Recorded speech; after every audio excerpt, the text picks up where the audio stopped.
14, 13, T-minus 10,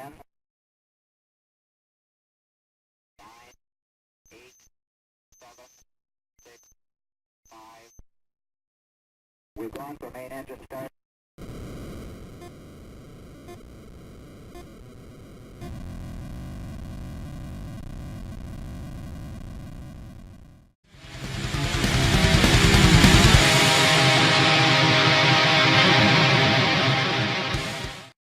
What's up guys, Nintenjoel here once again, and it is time for that long-awaited review. I've only done 2 reviews so far. Check those out, that would be amazing. That is Imperium for Super Nintendo and Ys 5 for Super Famicom. This time we are taking a look at a Nintendo game that I absolutely adore. Bam! Space Shuttle Project. Obviously, if you read the title, this was recommended by a couple people that I know, and especially my buddy Kevin just ranted and raved about this game until I finally bought it when I was on a trip in Bend, Oregon. And immediately when I started playing it, I was thinking, this game is so different from most games. It is very, very original.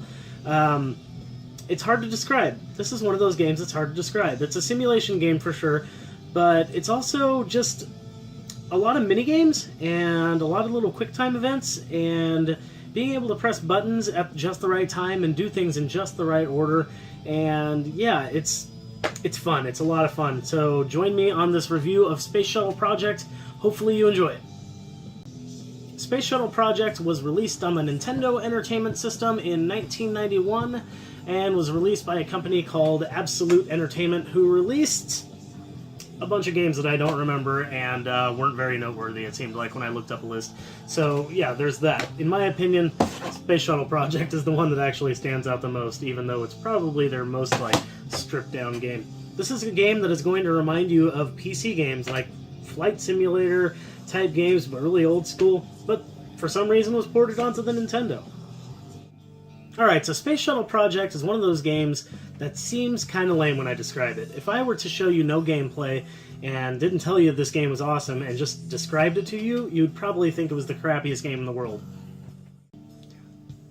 This is one of those instances where it is greater than the sum of its parts. It is definitely a game that has many little layers to it that added together make a great game, but individually these parts would actually be kind of crappy as a standalone game.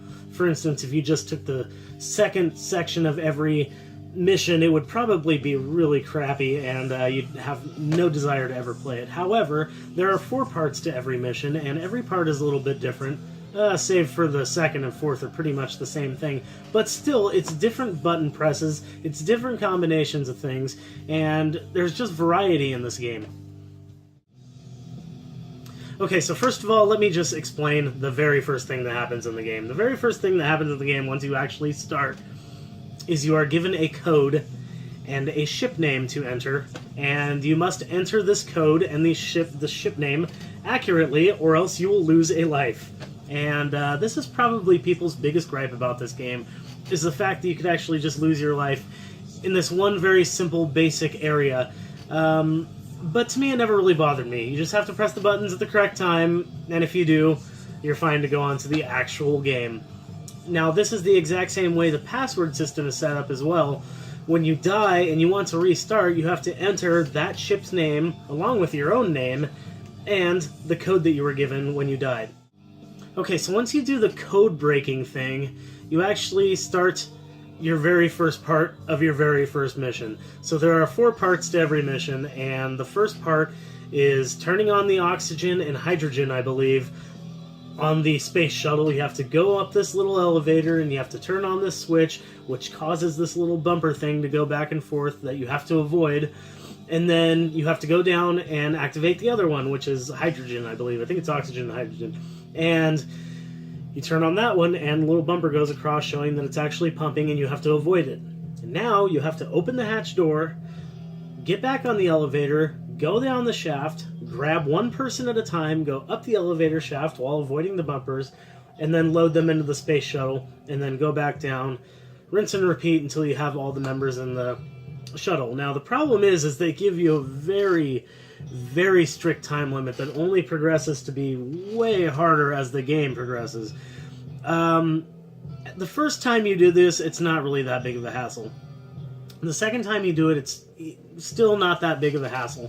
I found that you didn't have to run all the way across the platform and deliver the guy to the door. You had to just basically step off the elevator a little bit and then get back on the elevator. And once the dude actually gets inside the door, then you can continue down the shaft. It saves a couple seconds. So once you do that and you have all your members, then you can take off. But the thing is as this game progresses, like I said, the time that you are allotted for each of these little platforming missions, as they are when you're loading everybody up in the shuttle and turning things on, it's super strict. You are really not given much time, and towards the end of the game it is really hard to finish in time when there's 6 crew members and you've only got 120 seconds and you've got to run up and down these, and you literally can't make too many mistakes at all. 1 or 2 at most. So pretty tough. Alright, so the second part of each mission is actually getting your spacecraft into orbit above the planet. Now, in order to do that, you have to do a few little mini-games, as they were. That's the best way I can describe it. And each one has like a little section where you have to press a button at the exact right time, otherwise your launch will fail. That particular part of the launch will fail, and you'll have to retry it and retry it. You only have so many lives. So, basically, these are little QuickTime events. And so, like, a little slider bar will appear, and you'll have to stop it at just the right point. It's where it's lit up, and there's times where you have to follow a bar and do the same pattern that it does in a small allotted amount of time. There's little parts where you have to slip a triangle in between these grooves up and down, or parts where you have to align your ship left and right. And these are done very quickly and are very, very fun. Even though it doesn't sound very fun, everything you do has a little bit of variety, and launching your space shuttle is actually pretty fun. Okay, so the third part of the mission is actually the most important. This is the whole reason you launched into space. There are a couple instances where you have to help build the International Space Station, and you actually take panels and have to float across the screen and place them in specific slots on the existing International Space Station frame. These areas are actually pretty fun. The controls are kind of hard because you have to get used to how your air tanks work and how you actually move. Other missions that you have are rescuing a Russian cosmonaut, and if you do so and end your mission successfully, you actually get a picture of Mikhail Gorbachev, which is pretty cool, thanking you, and that's pretty actually awesome. And yeah, there's other missions as well, like you have to launch a satellite into a specific orbit, and yeah, they're all kind of mini games. It's pretty freaking neat. So that is the third part of the mission, is just the actual main thing you went up to space for. Like, that is the reason you are up in space. You didn't just launch for no reason. So anyways, after the third mission, of course, you go to the fourth section, I should say. Okay, so you're in space. You just finished this awesome mission, right? You got everything done. You got the panels up on the International Space Station. What do you do next? Obviously, you want to go home. Probably. Unless you're a weirdo, you probably want to step foot on actual stable land for a little while. So, climb in your space shuttle, and you gotta take the space shuttle down to Earth, land it safely, hopefully nobody dies in a fiery crash. Basically, this is the exact same thing as the second section, except for you have different commands, but they're also little QuickTime events with little button pushes that you have to do at the specific time, and you basically use your thrusters and your brakes, and you execute S-turns, and you do all these things to eventually land your space shuttle, and that is it. You get a code for when you finish the level, so if you want to restart, you can just go right back to it. And in some instances, you get a thank you. You always get a newspaper clipping telling you that you did a good job, and yeah, that's the end of just one mission. And then you go through and you do another mission. You have to load up all your crew again in your space shuttle with a limited amount of time, and it gets harder and harder. And you have to do the same thing. You have to get your shuttle into space, and then you do whatever mission it is, the reason you're up in space for the third section. And again, you have to land your space shuttle on the fourth section. So that's basically the meat and potatoes of the game. That's the main components of the game. That's what it's like playing Space Shuttle Project. Okay, graphically, this game is not going to melt anybody's face off. It is not going to blow you away. You're not going to be so impressed that you're instantly going to go running out and getting it based on graphics alone. That is for sure. This game actually reminds me a little bit of Atari 2600 games, not gonna lie. It is definitely better looking than an Atari 2600 game, but it's very stripped down, it's very minimalist, but it does the job, and it gets the job done in a way that still makes it appealing.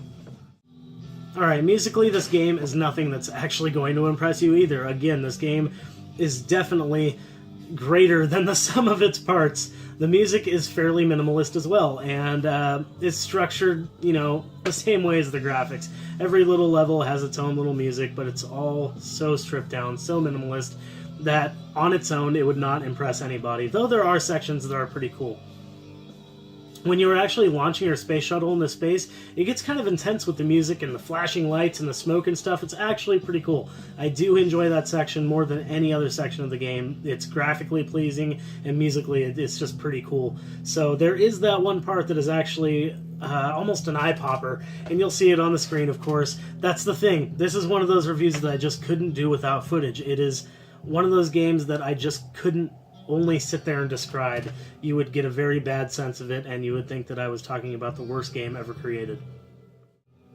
When in fact this game is freaking awesome and is just a blast to play, and is something that I pop in my system just constantly, over and over and over, and not just to get footage, just because I want to get better at it.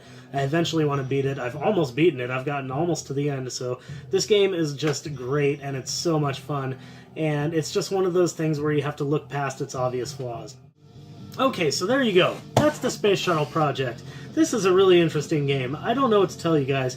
It really doesn't seem like, when you just hear about it, or you just watch pictures of it on the screen, it doesn't seem like it's going to be something that's like groundbreaking or like super addictive, but it is. It really is. I'm not sure what to tell you. This game is just one of those games that people, when they play it, they really love it. Including me. I was told that I would love this game, and guess what? I freaking love it. So, yeah. Thanks to my buddy Kevin. He's definitely the main person that was telling me about this game, and I was really happy to get it for, you know, I think it was like $10. And this game is still fairly cheap. You can usually find it between 10 and 20 bucks, and it is totally, totally worth it. This is just, yeah, it's so good. So that's it. That's all I have for you guys. Another review down, the one that I've been promising forever, and so happy to have this done. So happy to have that done and be able to talk about this epic game. It is so freaking fun and addicting, and it's just crazy how it's one of those games that doesn't seem like it would be fun and addicting and crazy, and it just is. Somehow it works, and I can't even understand it quite myself. But yeah, that's all I have for you guys. Thank you very much for watching. If you enjoyed my reviews, again, check out my East 5 review for Super Famicom, and check out my Imperium review for Super Nintendo, which is an overhead shooter with RPG elements. That is actually a really good review, and is gaining quite a few views. Pretty cool, actually. So yeah, check those out, and I've got another review coming at some point. This is going to be a handheld game, and is one that almost nobody I know of talks about. In fact, I didn't even know about this game until somebody mentioned it, maybe about a year ago. So keep an eye out for that, and hit that subscribe button. You're already here, may as well. Give the video a like, share it with your friends, that'd be awesome. That's all I have for you guys. Thank you for watching. Keep rocking the retro games.